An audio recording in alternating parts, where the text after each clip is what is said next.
Well, good afternoon, and welcome to this week's edition of Drive Facebook Live. I'm your host, Bob Spitz, with my partner, Tony Whistler. Hello. And our special guest today is Dennis Goodhue of Diamond G Automotive in Colorado. Dennis, welcome. Hi, Tony and Bob. How are you doing Hey. today? Good. Good. And Dennis, for the three people who don't know who you are, why don't you introduce yourself, kind of shop you have, and all that jazz? Okay. Well, my name is Dennis Goodhue. We own Diamond G Repair in Montrose, Colorado. My wife and I own it together. Um, we started in 1985. When I got tired of working on my own farm equipment, we started working on everybody else's, and have progressed quite a little since then. A one-man band, and we're up to 14 employees now. All of the same location, one location? One location. It's hard enough trying to do one location correctly instead of a whole bunch. I want to make the best one, not the many of them. And how many bays do you have? 12 bays, I believe now. Yeah. 12 We just bays. added on a little over a year ago. Great. And now you're in Colorado, so you deal with something called winters. Yes, we do. Rust So, and winter and snow and salt. yeah. So, that was always one of the challenges when I worked on cars back east in shops in wintertime, and heating the shop and making the shop livable was always a bit of a challenge. When you're in your early 20s, late teens, you don't care a whole lot, but, it was always a challenge. So, how do you keep that place livable? Well, you get old like me. I like warm and I want to be cool. Same way. Yeah. So in the winter, I've got natural gas heaters in the ceiling and they're backups. I've got a waste oil heater. So it solves two problems. It heats the bays and gets rid of my waste oil. And in the Fantastic. summer, we're lucky to be in a low humidity area. So we use swamp coolers. Yeah, that works. That works. And you work on primarily passenger cars, light trucks. Unfortunately, we work on passenger cars, we work on light trucks, we work on medium duty trucks. We have a side gig going. We do maintenance at the airport for United Airlines, and we take care of all the ground equipment. And then we've got 3 or 4 government fleets. So we get a lot of their stuff too. Trailers, 4-wheel drive trucks, occasional piece of equipment. So you're running some mobile units. We do run one mobile unit. Lonnie's out at the airport today trying to get done with all her PMs for the month. Is that the And only place you use that mobile unit, just at the airport, or do you use it for other stuff too? If we get a service call that we'll accept, and I don't want to accept very many of them, we will use it then. We had one big ranch a few miles away that we would go service their stuff every spring, but usually just the airport. It's a mobile shop. It's a full big box van. Mm. Very good. And then in the so, last 2 years, we've gotten into school buses too. oh boy. So we've become CDE certified and we work on school buses. That's Yeah, great. so that's diesel pushers, No, they're all front engine. all front engine. Some gas, Okay. some diesel, but they're all front engine. Do you So still the do fellow you farm? send out to the airport has got to be fairly versed in a number of different kinds of vehicles. He does. And with that, we've downloaded all of the data we can find on every piece of equipment, and I have it all stored here on zip drives. So he takes his laptop out there, he's got Wi-Fi on the airport, and he can plug in any of the information he needs right there. That's great. Well, that'll keep him from getting bored. Yes. Do you still do a lot of farm equipment like when you started, or are you getting away No, from? very, very little of it. Very little. I have one guy that's good at that stuff, but we try not to overburden him because there's more old vehicles with carburetors and farm equipment than we can keep up with. Yeah. Yeah. Carburetors. Yeah. Holy cow. So let me ask you something, Dave. Dennis, you had some remarkable growth. When you first got your shop open, do you recall how much you were doing a year? Gross sales? When I first opened, no, I have no clue. I ran by the checkbook method. If I had Oh, yeah. money, I'd. So anyway, really, I joined Drive in 2008, but I had a lot of physical problems at that time, and health problems. And the two guys I had in the shop kept it open for me, but we lost money. So the real first date that we started was 2010. I started keeping track of it. We did 459,000 a year with 3 people. And Gross. what did you finish up? Did you finish up last year yet? Have you figured out last year's numbers? 2.5 million, almost 2.52. Fantastic. So in 2016, from 2010 to 2016, we had a steady rise all the way through. In 2016, we did 1.3 million. And then we plateaued and stayed at 1.3 clear till 2020. And that was part of the reason I decided to look for an alternative motivation. Tell us about that. In 2020, at one of the Monday morning meetings, I said, okay, guys, if you will break this 1.3 and I'll set you a new goal at 1.5, we'll all go to Hawaii. And of course, they all looked at me and laughed, said, sure, boss, okay. And about September, they said, hey, we're getting close. Were you serious? And it grabbed my wallet and said, yes. And so they pushed it clear up to 1.6. And we went to Hawaii that year. All together. Fantastic. All together. So you shut the shop down. We shut the shop down. How did that work for you? Shutting a shop down is a double-edged sword. You always have problems when you do shut it down, especially if you don't make arrangements up front, notify everybody and make sure everybody knows, because you lose the income and you're still paying the time. And yet, if it will get me $250,000 a year more in gross sales, it's still worth it. So there's both sides of that. Sure, because it's not going to cost you 250,000 to close down Closed for a week. That's right.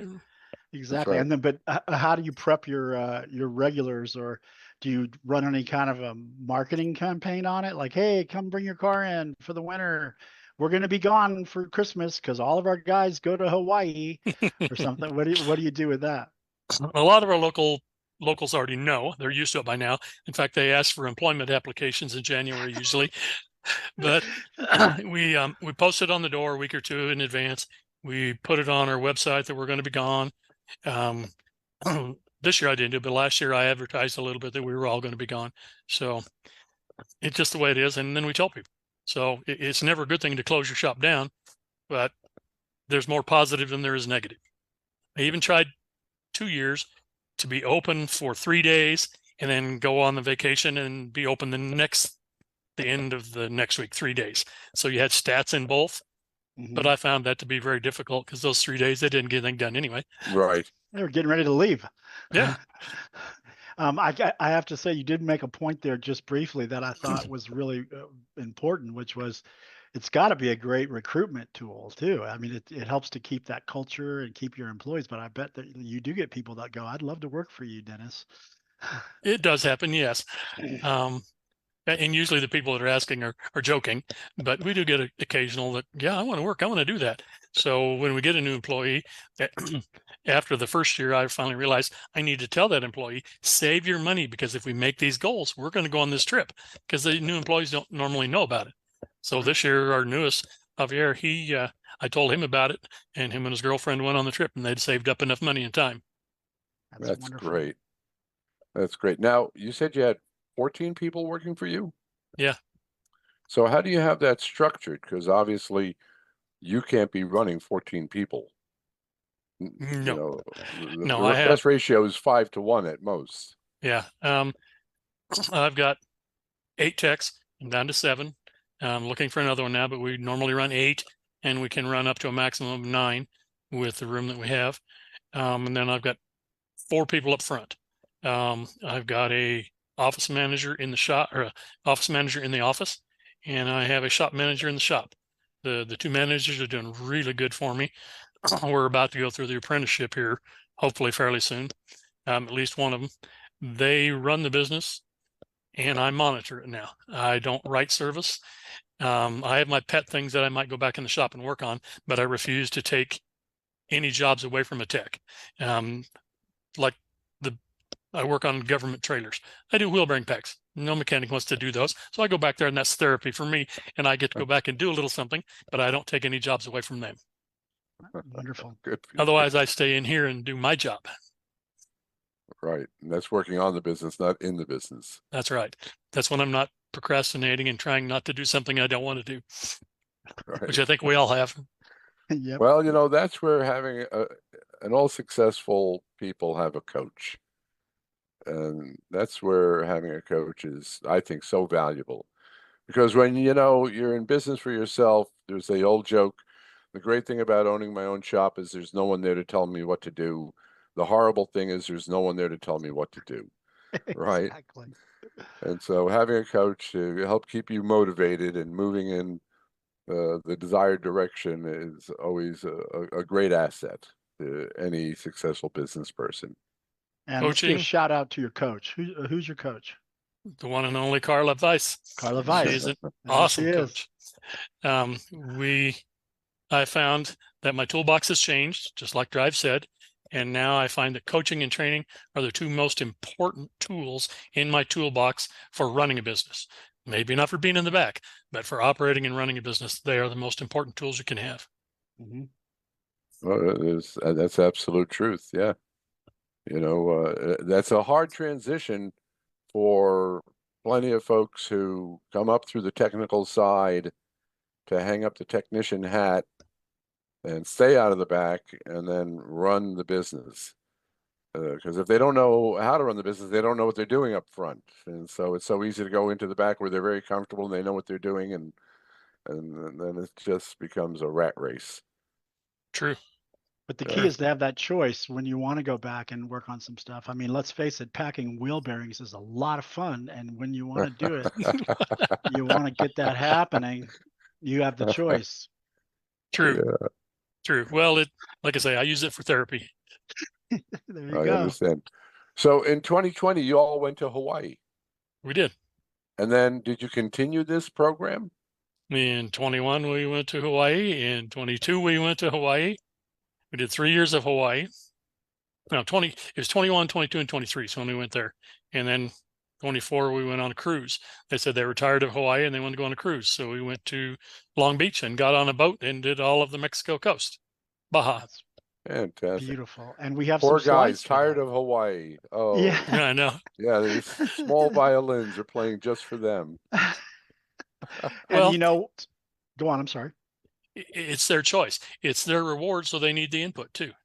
Yeah. And that's the way to do it. You survey them, find out what they want, and that'll keep them motivated. If they really were legitimately like, yeah, you know, I've seen Hawaii, they may not run. But if you say, hey, I want to go, they want to go on a cruise up and down the Mexican coast. Now they're back in it. Now they're back in for blood again, right? Yes. So that's And they know great. there are other options. And they can make choices, right? You know, I happen Yes. to have some photographs from your trip up and down the Oh, can we Mexican show them? coast. Yeah, we can. You guys want to see? Now might be a great time to do it. Yeah, because I haven't seen them yet. That's right. So here we go. I'm gonna share my screen. Tell me if you can see that share. It's coming up. Oh, there it is.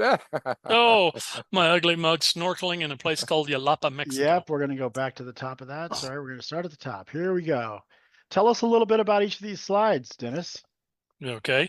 Mazatlan, youngest employee on the left, he's in there, and Mandy works up front. So they were in Mazatlan. They took this picture. We were off on a different tour. Everyone scheduled their own excursions. So people went to different places and did different things. So Mazatlan was the middle stop in our place. Very nice. And then we have this one. Oh, yes. Brian in the middle. He's the office manager. And on the left, the guy looking at the camera like, what? That is Randall. That's our shop manager. And I think this was on the boat, one of the dinner times or something like that on the ship. We went on the Carnival Cruise Panorama, big boat.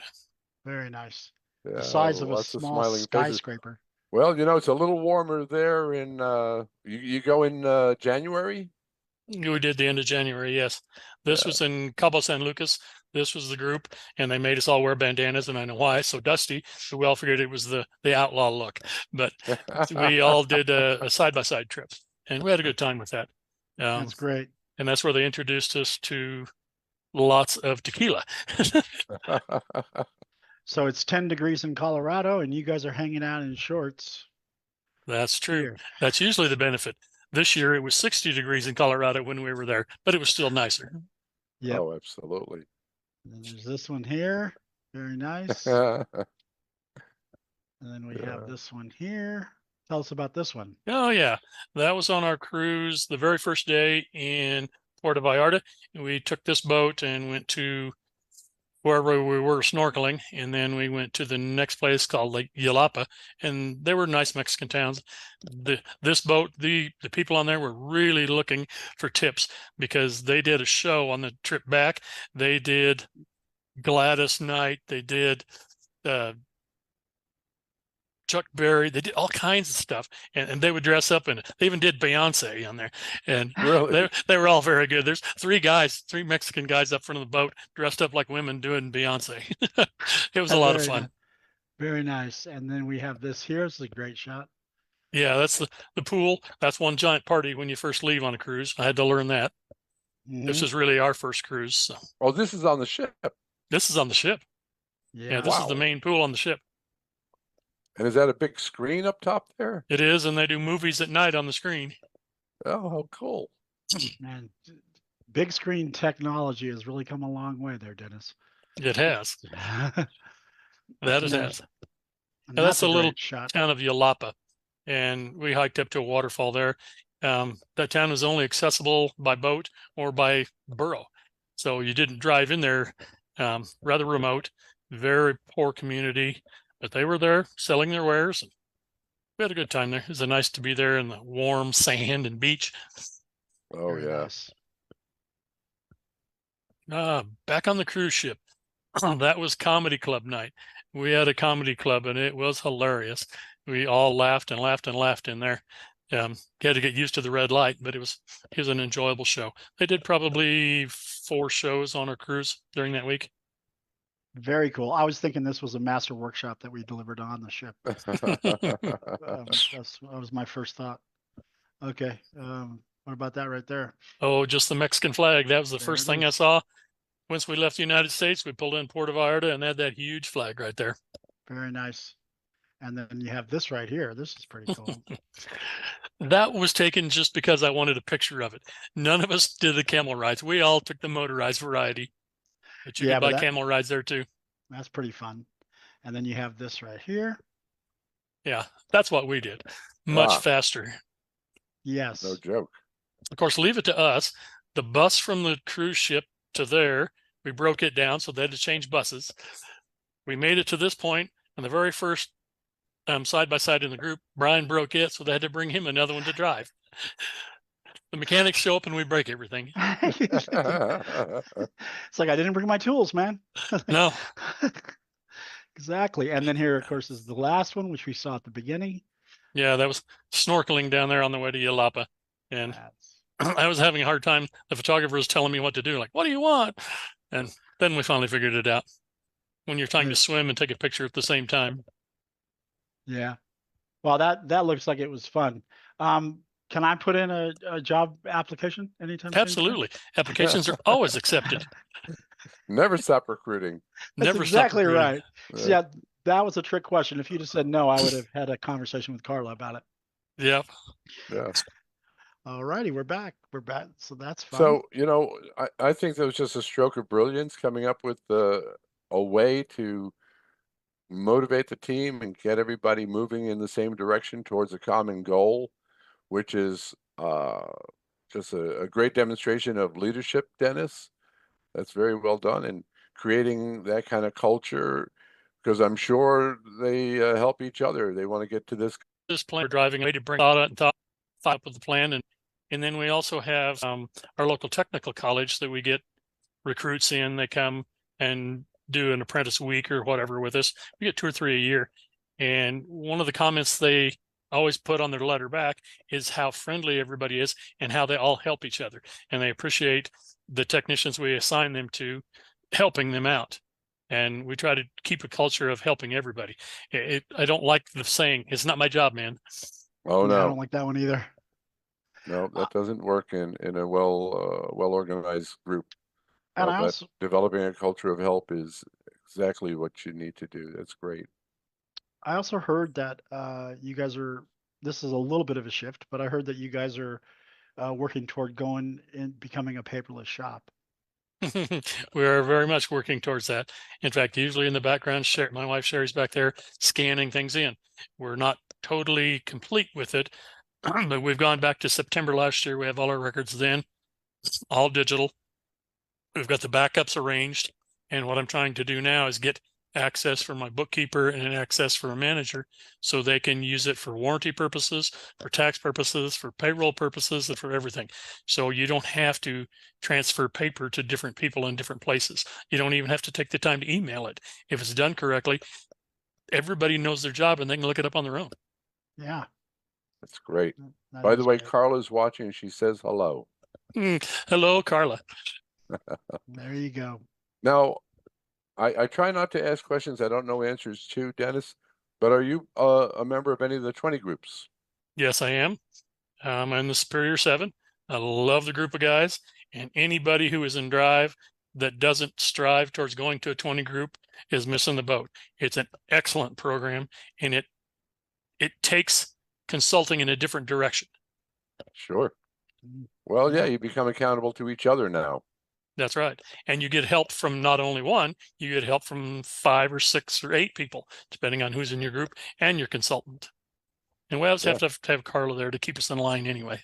Sure, of course. Now, is Dan Vasquez in your group? No, he's not. No. Because he's Um, paperless. I've heard that, and if we have more questions, I'm calling him. Yeah, you should go Yeah, visit him. we should. We should. We have a busy schedule this year, so I don't know if I'll get it done or not. But we took some instruction from some previous drive clients who've just sold their business, and John and Lynn, they Oh, yeah. had gone paperless, and Lynn helped us a lot there. That's Yeah, really great. Lynn's quite a character. Boy, she's Mhm. tough. True, true. And I Yeah. still have a lot of friends, whether they're in drive anymore or not, that were, and we still get along with them. And I imagine most of them, if they're not there, they'll be coming back soon. Yep. Oh, yeah. Yeah, well, they just miss a camaraderie. Hmm. You know, it's a very unique family of shop owners.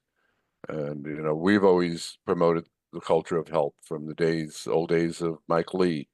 You know, that was always our aim, was to help the automotive industry, help the guys in the automotive industry, and make the industry a much better place to work in, to be part of, and to project that to the consumer that we are the go-to for their transportation needs. So yeah, that's well said, Dennis. Thank you. Yeah. So if anybody's interested in doing this type of program that I've been doing, one thing is start planning now. Save your money so you're ready to pay for it when the reward comes. And then if they don't meet it, guess what? You've already saved a bunch of money. There you go. That's true. That's true. We don't have to buy tickets to Hawaii. Yeah, that's absolutely right. But we don't We've want got that. We some. want you to be able to go. That's the Oh, whole absolutely. point. The Yeah, goal That's is the to goal. succeed. That's right. yeah. Now, do you have any particular business philosophy that has helped you achieve what you've achieved? Because you've achieved a lot. Oh, coming from one man band. Honesty is first, and then value. And it used to be cost. And then Drive educated me, it shouldn't be cost, it should be value. Because cost, if you keep the cost down, you never make any money for yourself. You do not reward yourself. You cut yourself short. You cut your employees short. It has to be value for everybody included. And then my biggest philosophy as far as dollars and being financially successful is pay everything as soon as you get it. Don't go into debt unless you absolutely have to. Right. Don't buy things you don't need. And then you'll have the money to buy the things when you do need them. Yep. Right. Only use debt to leverage. Mm-hmm. Yep, absolutely. So Was my next question for you, Dennis, is you've been at this game quite a while now. You've achieved a lot. Have you started working on a succession and exit plan? I have. I've taken 2 bank courses. I've taken drive succession planning course. I've talked to a few people about it, CPAs and that kind of stuff. And at this time, my son's not interested in taking the business, so he's out of the picture. So I'm looking, my best option is my 2 managers are interested in taking over the business. And we've had these discussions, and we're just working on the timing of that. So I set timing for them. I said in 3 years, I don't want to be in the day-to-day operations. So, and I always have the old fallback. I can sell it, but that's the last thing I want to do. Well, see, Right. what you're describing there is what we always say is most important about succession and exit is contingencies. Mm-hmm. Yeah, and Gotta have more have than one exit contingencies. plan. That's right. Yep, that's exactly right. Sell the business, probably keep the real estate, but in time I would sell that too. Yeah. Because Yeah. in my 80s, I don't need any real estate. No, no, not really. No. Well, you need a small piece of real. I'm not going to go there. I'm sorry. I'm not Yeah. Yeah. One in Hawaii, maybe. Right. There you go. Hey, Tony, I think it's time for our station break. What do we have coming? We have a lot coming up, don't we? Yes, we do. Well, we have the first and foremost, we have the Drive Expo 2025 in Vegas, which we'll be doing on September 18th, 19th, and 20th. If you've never been to a Drive Expo, there's nothing quite like it. You want to be there, I promise. So come out and see us in Vegas. That's the first thing. The second thing is next Friday, we have a show where it's just me and you, Bob, and we're going to talk about leadership. Oh, it's Leadership Month is coming up. Leadership Month is coming up. We're going to kick it off with our Drive Facebook Live. And that might be all I have. Yeah, I just proofed a excellent article that Carolyn penned on leadership, and that'll be published in one of the trade mags. I'm not sure which, but it had a lot of great points to it, and it's something that, you're either leading or you're following, and if you own a business, well, you might as well be leading it. That's right. Don't need the tail wagging the dog. And there So, is some very specific things that a person can learn about how to be an effective leader. It's actually learnable. It's not like, oh, it's not a thing he's that just a born leader. right. It's not a knack thing. There's a lot of things you can learn that a lot of people think is, oh, he's just got a knack for it. And you go, well, maybe he does, but it can be taught. You can have a knack too. In our ever-changing business and our ever-changing world, it's things you need to learn, not can learn. Yes, Right. exactly. Exactly. Now, Dennis, is there anything else you want the wide world to know about what you're doing and what's been going on with you? No, not really. We're doing the same thing. We've got the plan going. Things are working as usual. And I'm sure you've heard this from most clients. My biggest enemy has always been me, changing what I do. But Yep. knowing it is half the battle. Yep. Yep. As Mike Lee used to joke, you look in the mirror in the morning and go, Bubba, yep, it's you. Tis true. But I also have one of his on mine. It says, don't think, do it. Right. And I look at that every day like, okay, I'll do it. Yeah, thinking is way overrated. Yeah. Just go into action. Just make it happen. Yeah, because otherwise, especially, we joke about sometimes people when they get into their stats and KPIs and they start tracking too many things and they get into what we call analysis paralysis, and they just end up freezing instead of just grabbing that one thing and get it done. Right, and then move on to the next. Yep. Well, Dennis, I want to thank you so much for joining us today. It's been a pleasure to talk to you and good to see you again. And Tony, any parting words? Nope, I'm good to go. Have a great weekend, everybody. Yeah, so from all of us here at Drive Facebook Live, I want to thank you so much for tuning in. And until next time, we'll see you next week and have a great weekend.